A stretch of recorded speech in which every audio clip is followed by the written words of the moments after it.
জীবনে বহু রাজরাজদের দরবার আমি দেখেছি, কিন্তু মুহাম্মদ সাল্লাল্লাহু আলাইহি সাল্লামের দরবারের মতো শানদার, এরকম ভারসাম্য, গুরুগম্ভীর, মর্যাদা সম্পন্ন দরবার আমি জীবনেও দেখি নাই।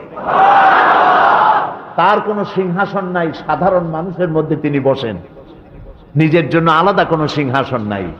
এবং প্রত্যেকটি মানুষ তার দিকে তাকায় থাকে, চোখে পলক দেয় না, কারণ চোখে পলক দিলে ওই সময়টুকুন এই সুন্দর চেহারা থেকে বঞ্চিত হয়ে যাব। তিনি যখন উযু করেন, উযুর পানিগুলি কেউ মাটিতে গড়াতে দেয় না, সাহাবীরা পানিগুলি উঠায় নিজেদের গায়ে মাখায় নেয়। আমি এমন দরবার জীবনে কোথাও দেখি নাই। নবী করিম সাল্লাল্লাহু আলাইহি ওয়াসাল্লামের দরবারে এসে লোকেরা সব তাকিয়ে থাকতেন এবং একটা গুরুগম্ভীর পরিবেশ থাকত। কিন্তু এই গুরুগম্ভীর পরিবেশকে রাসূলুল্লাহ বেশি সময় থাকতে দিতেন না। তিনি মাঝে মধ্যে রসিকতা করতেন।